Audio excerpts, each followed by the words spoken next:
Um, so anyway, I'd already known that. And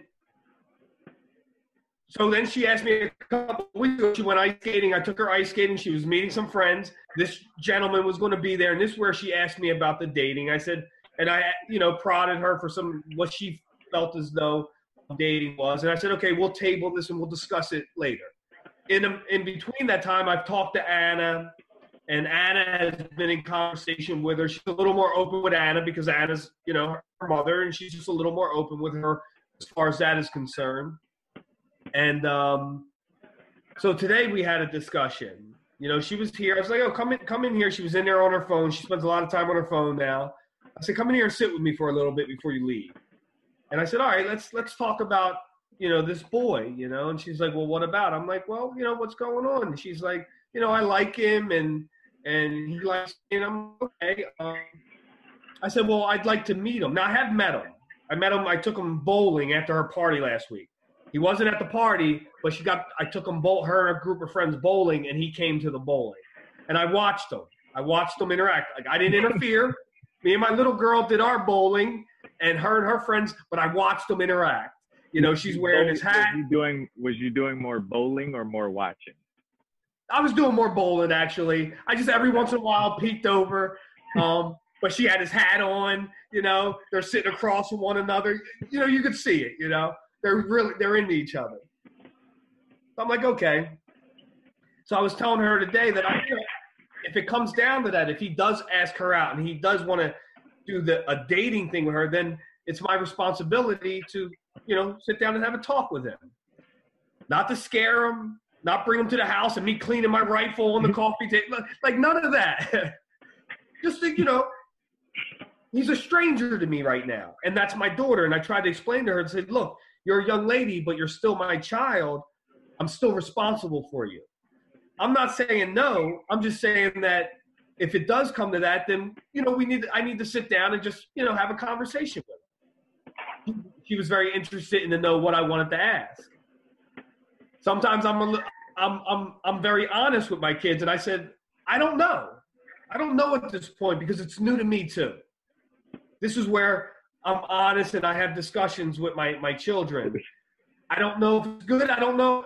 I just know that it's how I want to be with my kids. So I said, look, I don't know.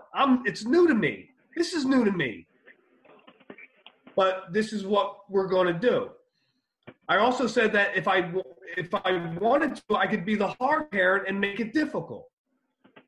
I gave her the comparison so that she could understand. Like you don't know how good you got it unless maybe you know how bad it could be or it's been bad before. So I was just trying to give her a comparison to say, look, I could be this, but I don't want to be that. I want to be this. I want to be the parent that says, okay, let's discuss it. Let's talk about it. She apparently got upset, and as I began to explain to you before we started, Anna sent me a text. She was like, when you're done your podcast, you got to talk to me. I can't do the podcast with a text like that. I had to call her. Like, whoa, what's going on? My daughter was a little upset. She picked all the negatives, I guess, out of the conversation, like we do sometimes. Mm-hmm. When it's not easy, we pick all the negatives. She picked the negatives. She relayed those negatives to Anna. So now Anna only gets what appears to be negative. So now she's calling me. So that now we have to have a discussion. And it was fine. I raised my volume a little bit, but I do that when I get excited, I wasn't yelling or anything. I just get excited, and I'm sure. She's a little cooler with it. And in my experience, Anna, or your daughter's more cooler with it? Anna. Okay. And in my experience, limited as it may be, I found that the mothers, for some reason, are a little cooler about it, and the fathers are a little a little on edge about it. Mm-hmm. But it's two different perspectives, right? It's a woman's perspective, it's a man's perspective. I remember what it was like to be a 15-year-old kid, raging hormones, trying to talk girls into things that I really didn't know what was going on. I was ignorant to it. No one ever talked to me about it. I just knew that I had these feelings, and I knew that I was attracted to girls, and that we were supposed to be doing something.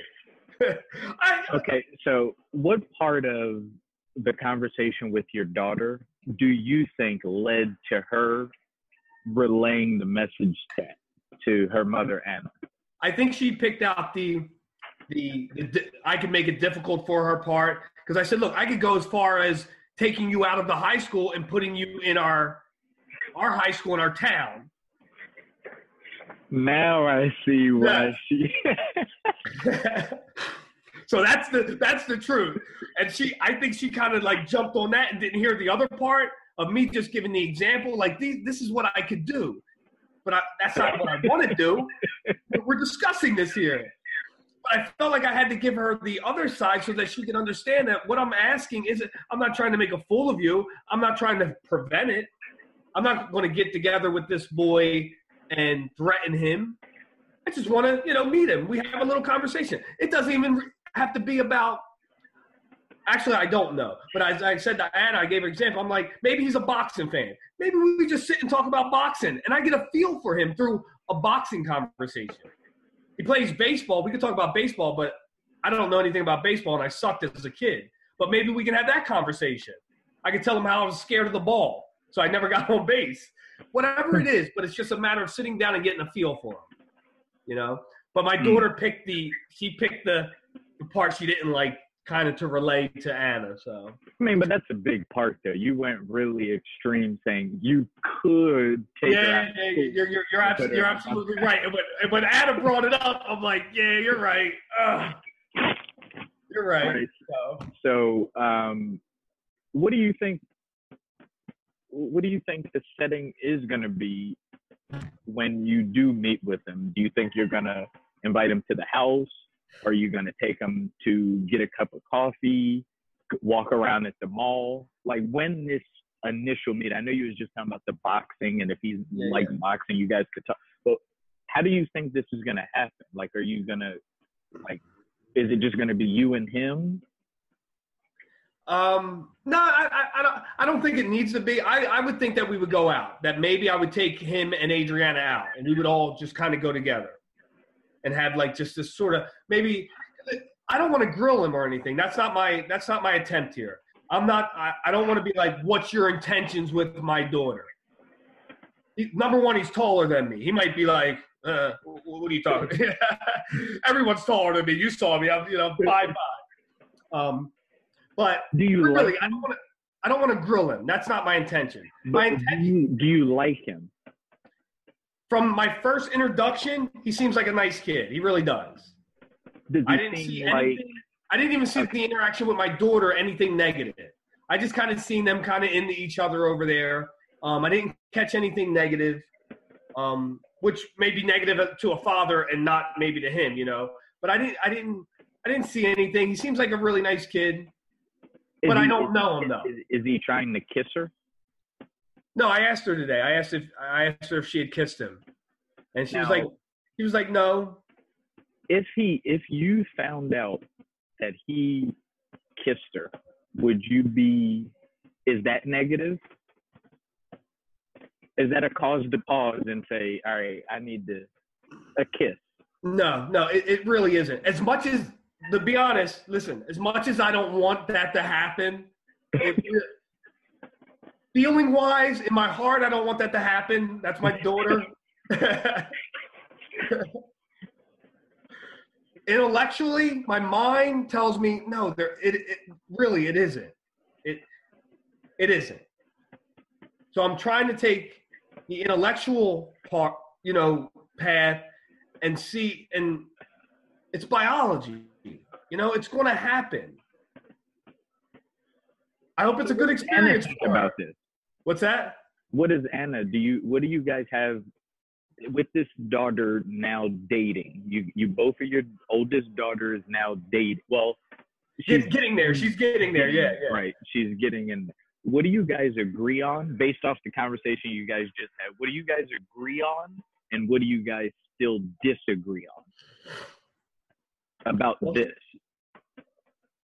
She's a little more on board with, like I said, she seems to be a little more comfortable with like, oh, it's innocent. It's just two kids. They like each other. And I'm like, Yeah, it may appear like that on the surface, but he's a 15-year-old boy with hormones. This is how we're made. Some of us kind of bloom later than others, whatever, whatever that. But at that stage, you got some hormones going on. You're interested in girls. She sees it as being like this innocent thing. And like I said, maybe it is. And maybe using the term innocent is the wrong term. The fact is they're both at that stage. I've known a lot of 15-year-old girls with babies in my lifetime. Sure. And it's still happening because of just that one time. That boy talks that girl into it, or vice versa. It can go the other way too. I mean, I grew up with some aggressive girls. I was more the timid guy. Yeah, me too. Yeah. I was more timid. I grew up with some aggressive girls, but it only takes that one point of experimentation. It's like desire meets opportunity. So do girls? Do you have? And when you use the term birds and the bees, the birds and the bees. Yeah. And it's usually used for boys. Do you have to have that type of conversation with your daughter yet, or no? Or is that? I have. I've had that conversation with my daughter. Anna, I think, has talked more extensively with her. So what is that conversation like with your daughter? Like, because you know what? Some men may not know how to do that.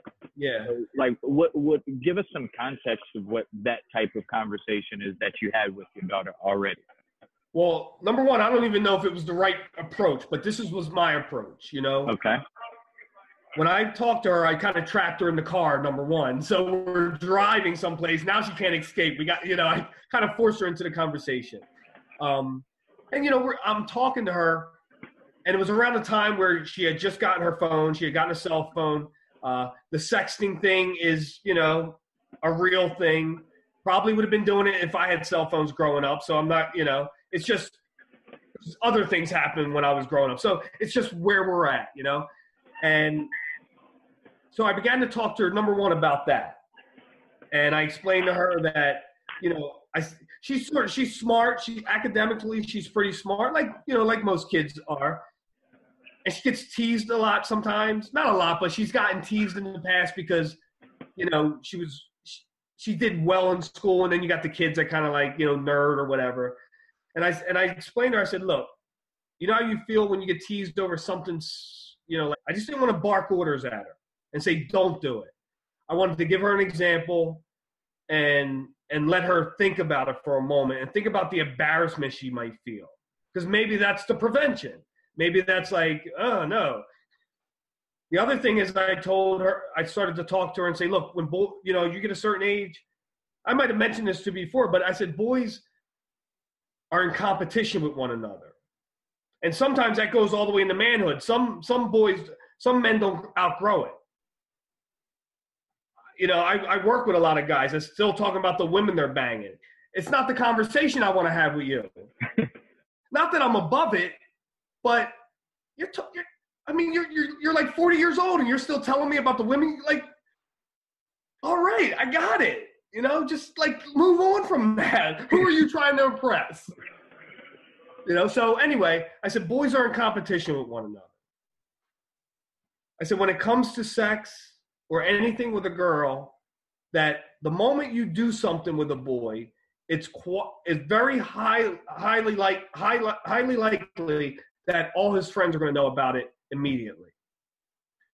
I said, so you need to think about that. As you become interested in boys and you start to feel a certain way about boys, you need to be mindful of that, not ignorant of that. That's not something you want to be ignorant about. You don't want to trust someone. I didn't want to make her untrusting, but I said you don't want to put your trust in someone, as young girls do sometimes, and then find yourself betrayed because a boy took a photo or you let him touch you in a certain place, or I don't even think I touched kissing because, just like,